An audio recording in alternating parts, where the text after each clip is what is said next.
Hi, Zachy. Hi. We're at Grandma and Grandpa's 45th bell renewal. Right? We're in the church.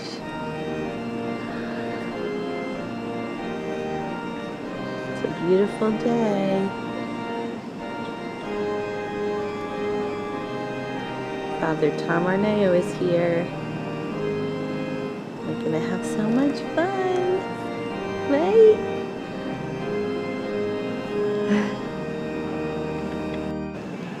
Dun dun dun dun dun dun.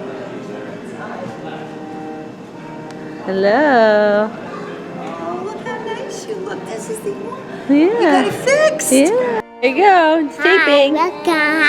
Say hello. Bye bye. Bye bye. Bye. Bye bye. End the video. End the video. Say bye bye, Colson. Okay.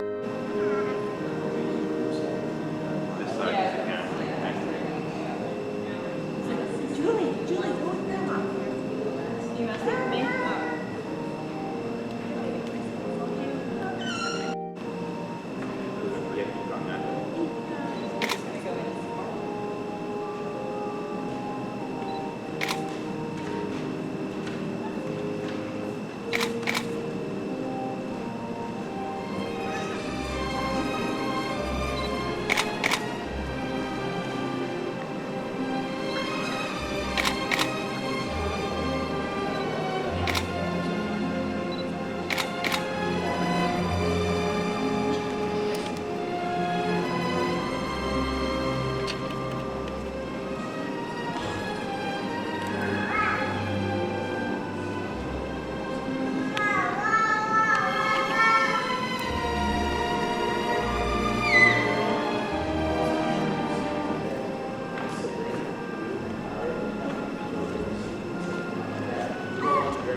Good afternoon, everyone.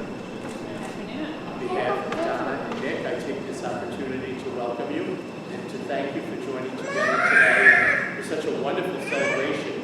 45 years. It's truly remarkable. And as some of you know, my other job, in addition to being pastor, I work in the tribunal and granting annulments. So when I see a marriage that has not only lasted, but has thrived for 45 years, it's a great joy and pleasure for me. So at this time, I'm going to ask you to remain seated, and I'm going to ask that you simply join with me, closing your eyes for 1 second. We ask God's blessing upon all of us for this day, and especially upon Donna.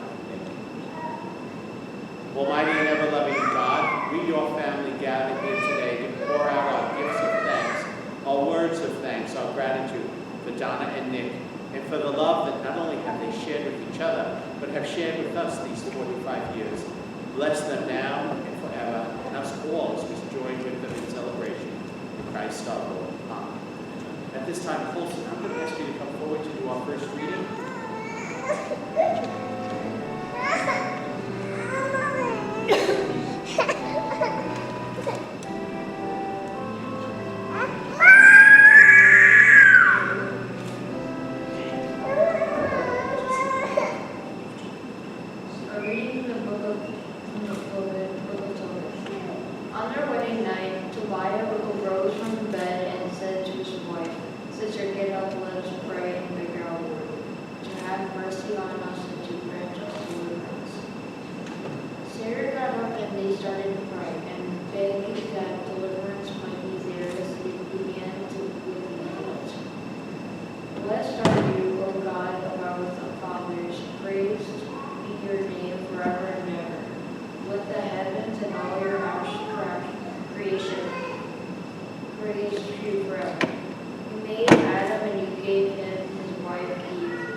like to invite Donna and the next 4 children to come forward for the responsibilities.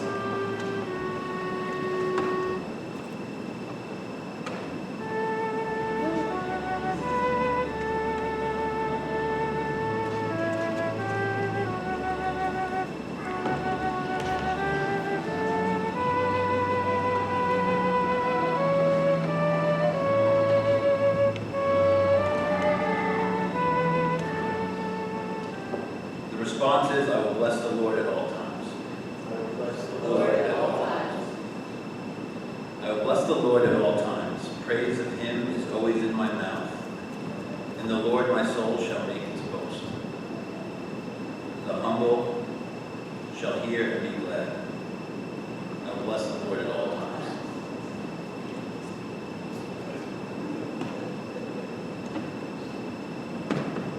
Glorify the Lord with me. Together let us praise his name. I sought the Lord and he answered me. From all my terrors he set me free. I will bless the Lord at all times.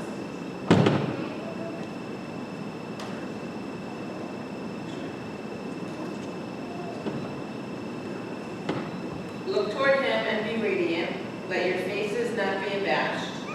This lowly one called, the Lord heard, and rescued him from all his distress. I will bless the Lord at all times. I had to do that. The angel of the Lord is encamped around those who fear him to rescue them. Taste and see that the Lord is good. Bless the man who seeks refuge in him. I will bless the Lord at all times.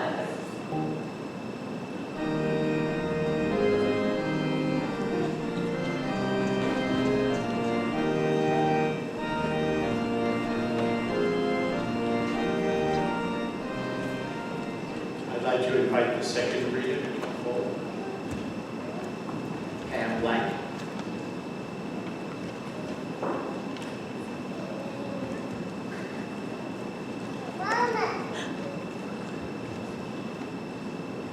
A reading from the letter of St. Paul to the Romans. I urge you, brothers and sisters, and by the mercies of God, to offer your bodies as a living sacrifice, holy and pleasing to God, your spiritual worship. Do not conform yourselves to this age, but be transformed by the renewal of your mind, that you may discern what is the will of God, what is good and pleasing and perfect. Let love be sincere. Hate what is evil. Hold on to what is good. Love one another with mutual affection. Anticipate one another in showing honor. Do not grow slack in zeal. Be fervent in spirit, serve the Lord. Rejoice in hope, endure in affliction, persevere in prayer, contribute to the needs of the holy ones, exercise hospitality. Bless those who persecute you. Bless and do not curse them. Rejoice with those who rejoice. Weep with those who weep. Have the same regard for one another. Do not be haughty, but associate with the lowly. Do not be wise in your own estimation. Do not repay anyone evil for evil. Be concerned for what is noble in the sight of all. If possible, on your part, live at peace with all. The word of God.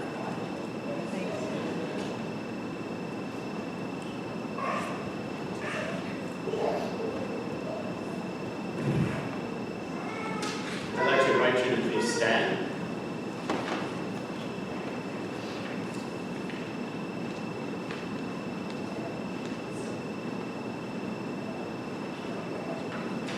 The Lord be with you. Our proclamation is from the Holy Gospel according to St. John. Jesus said to his disciples, "As the Father loves me, so I love you. Remain in my love. You will remain in my love if you keep my commandments, just as I have kept my Father's commandments, and so remain in his love. All of this I tell you, that my joy may be yours, and that your joy may be complete. This is my commandment to men and to women for all time. Love one another as I, your Lord God, have first loved you."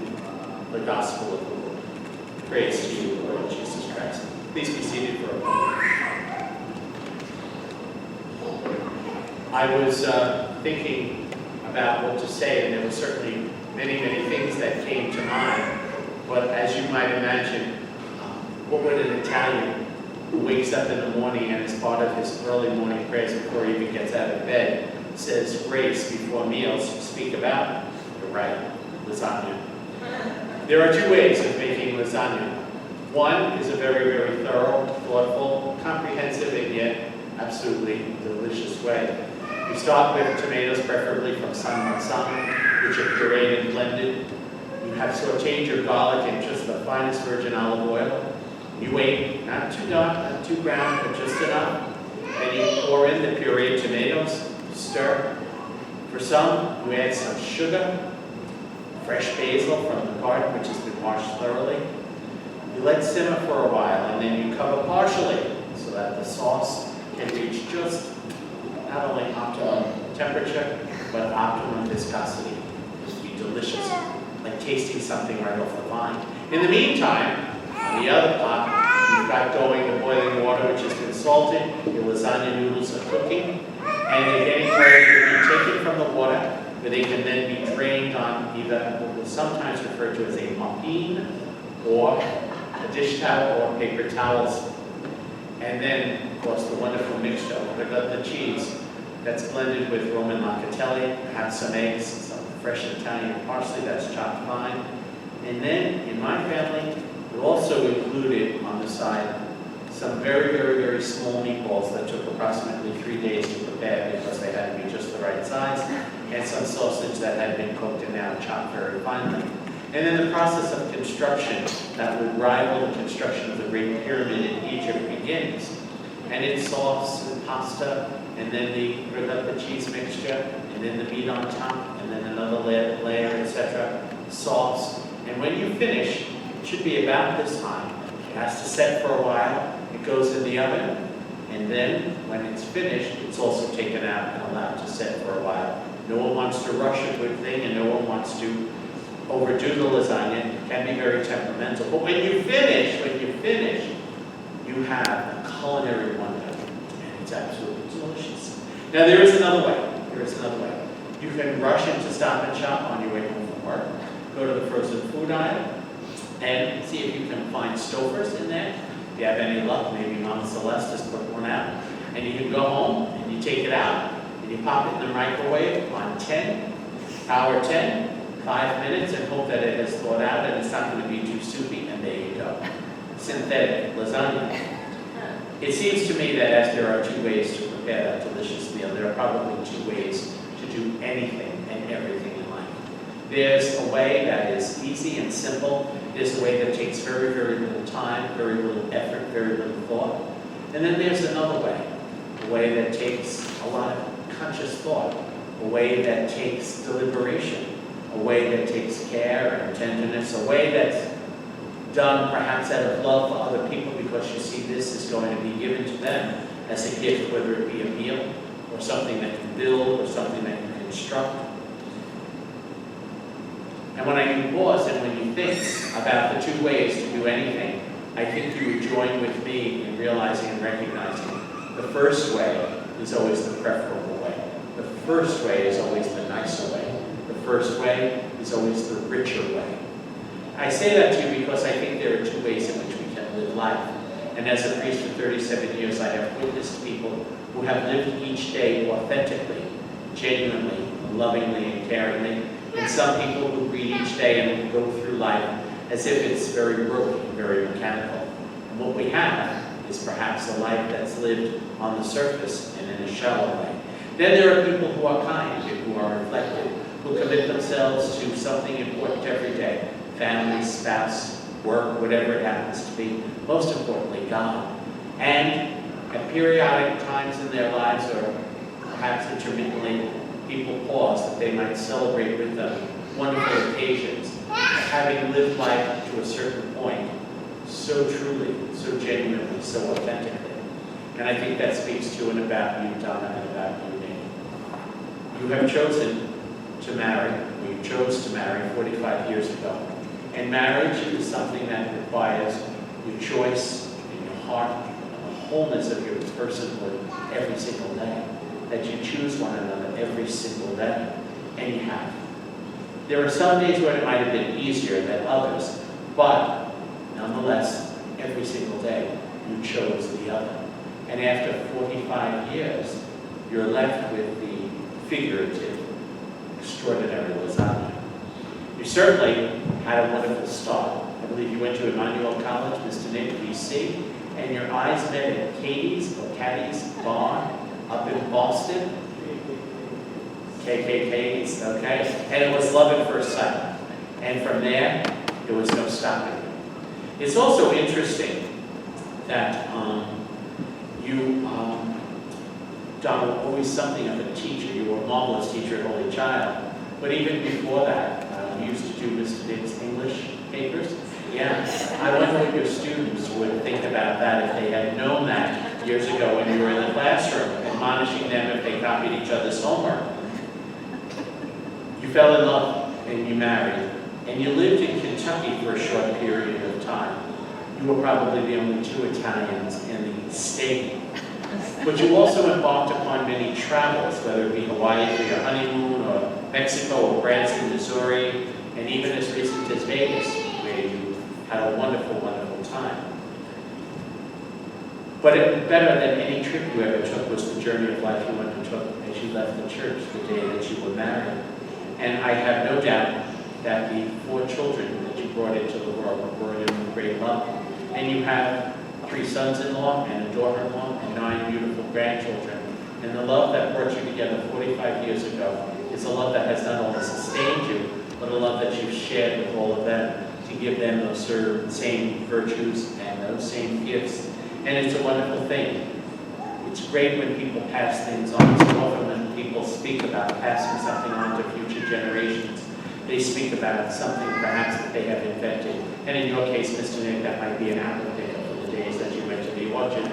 But even more than a piece of jewelry, even more than an invention of your hands, is the lesson or the lessons of life and love, of loyalty and honesty, of taking care of each other that you give to one another. And you've certainly given to your children countless memories.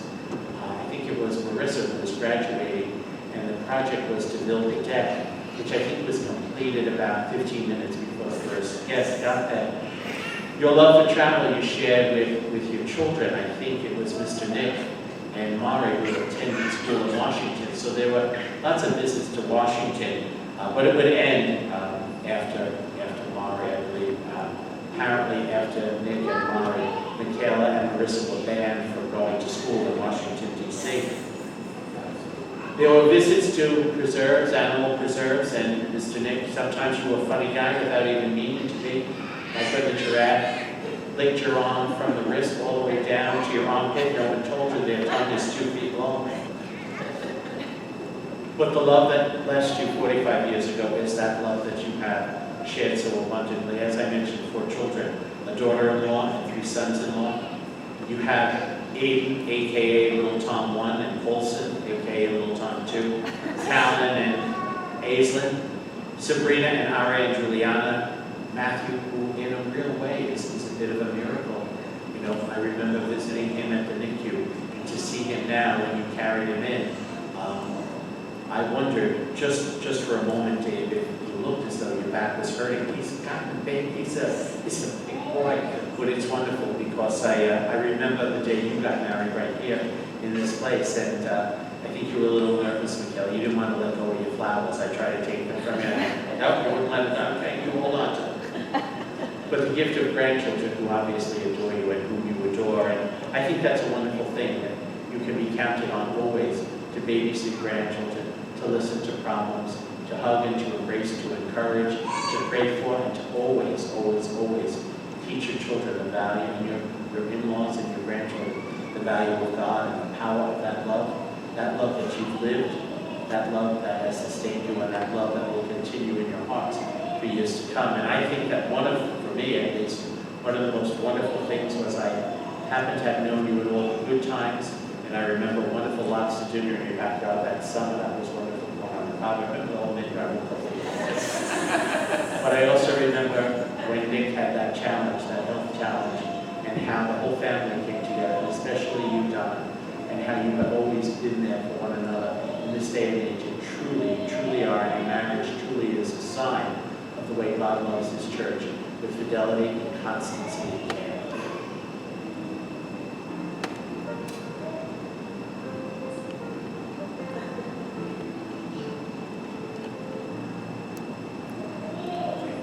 Donna and Nick, I'm going to ask you to stand up.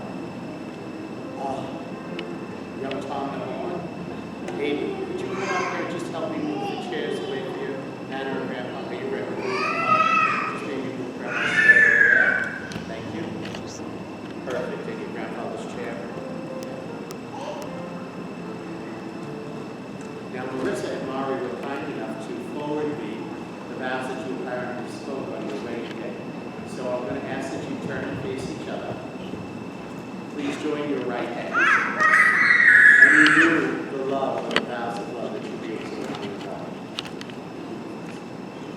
I, Donna, take you, Nick, to be my husband. Myself and all I have, I share with you. With my heart, it is you I love.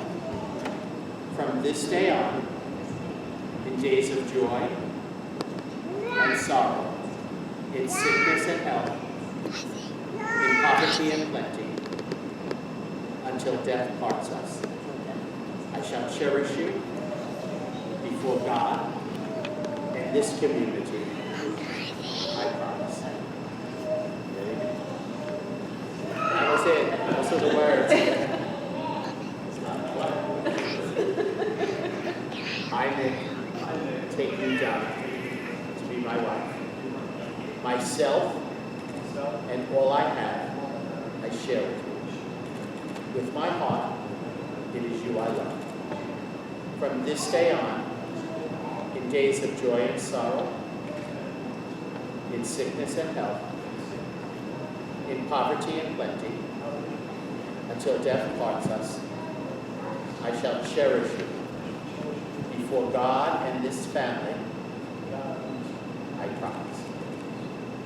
You have declared once again your love for each other and the promise of fidelity and the acceptance of the gifts that God has given you, children, in-laws, and grandchildren, who God joined together 45 years ago. May He continue to bless and sustain even to this day.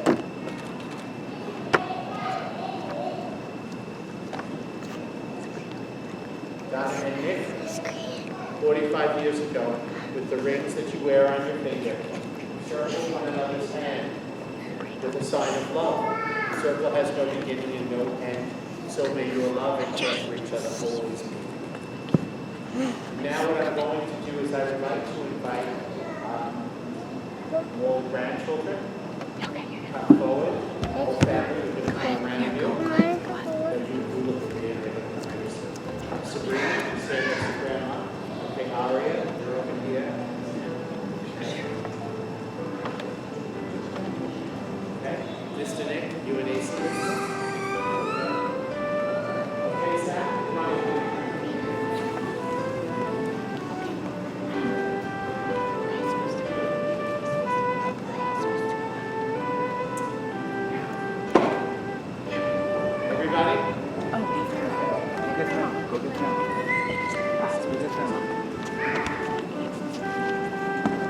Kaylin, come on up. Liz, Dave, everyone, come on up. Sorry for the shaky camera work.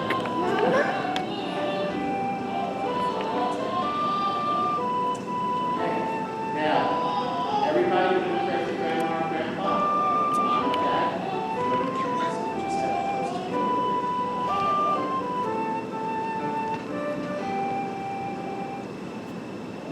May Almighty God, with His word and blessing, unite your hearts in the never-ending bond of your love for each other.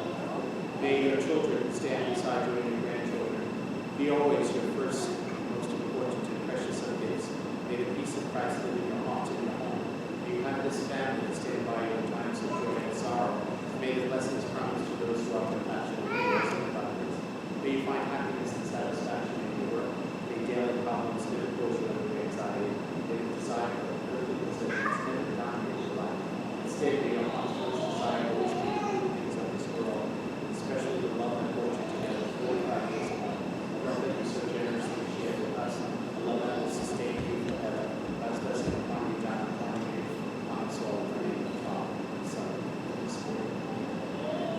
kiss your beautiful bride.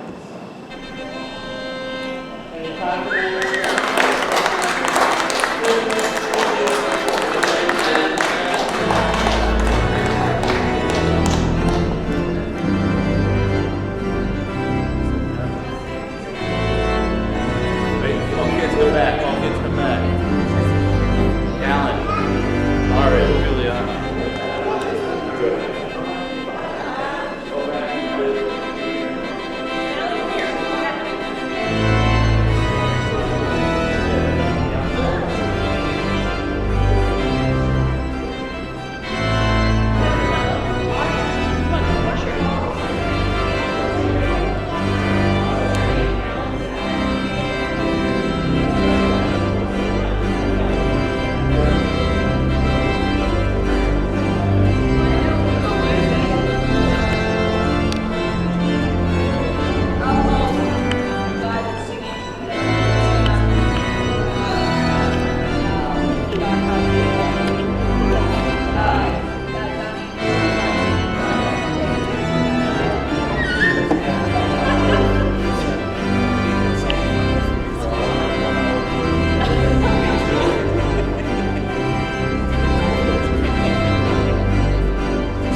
Let's eat. Let's eat. Let's eat. Like taught father, like her. daughter. Yeah. Yeah.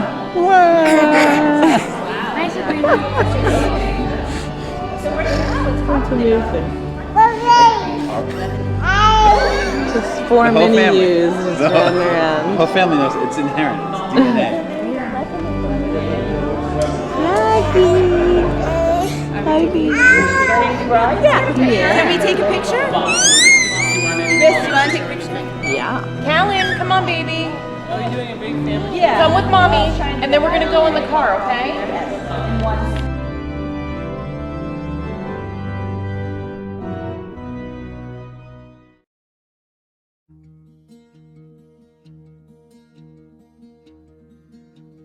Hi, Nick and Donna.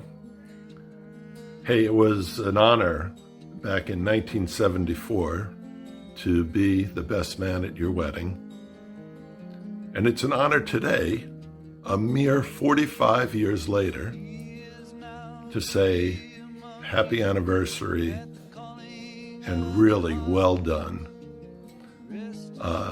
You have a beautiful marriage. You've raised a wonderful family. I love all your children. And what an accomplishment to also have 9 grandchildren at your beck and call. So not only do I say well done, but also to keep pressing on. You know, there's a scripture that refers to not growing weary in doing well. And so that's a little message today that I would share. You know, we talk about it in our own family, not to check out, but to keep pressing on, to do the good work of raising a family, of being like caretakers and overseers and nurturers to your grandchildren, but really to continue to be best friends to one another and to enjoy these years that you have kind of after a lot of the hard work that you've done. So God bless. Happy anniversary. And give each other a kiss. I love you. And hi, Cynthia, as a fellow video romancer. Okay. Love you all. Blessings to your whole family. checking out. See you later. Bye. Hey, Don and Ned, Nick.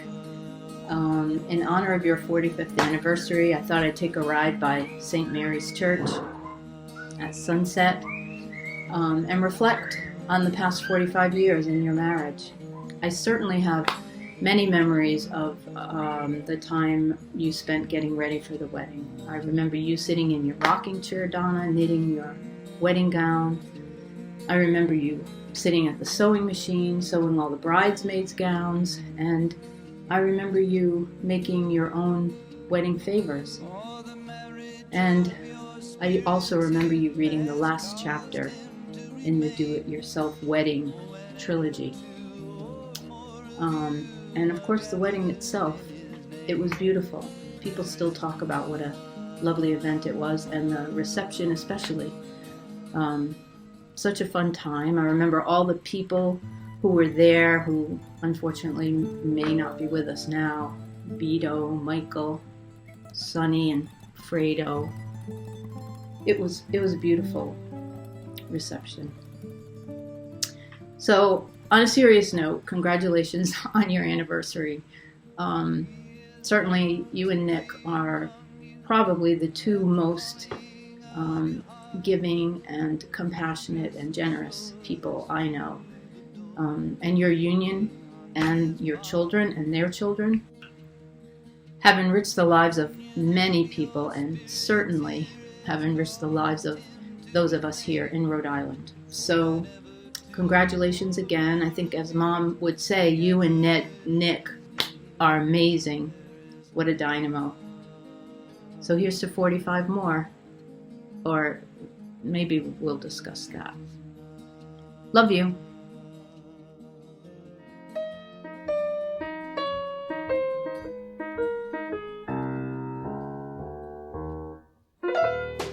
Out of the tree of life I just picked me a plum.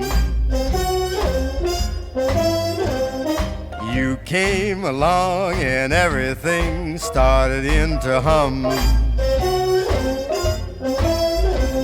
Still it's a real good bet, the best is yet to come. Best is yet to come, and babe, won't that be fine? You think you've seen the sun, but you ain't seen it shine. Wait till the warm-up's underway. Wait till our lips have met. And wait till you see that sunshine day. You ain't seen nothing yet. The best is yet to come, and babe, won't it be fine? Best is yet to come, come the day you're mine. Come the day you're mine. I'm gonna teach you to fly. We've only tasted the wine. We're gonna drain the cup dry. Wait till your charms are ripe for these arms to surround. You think you've flown before, but baby, you ain't left the ground.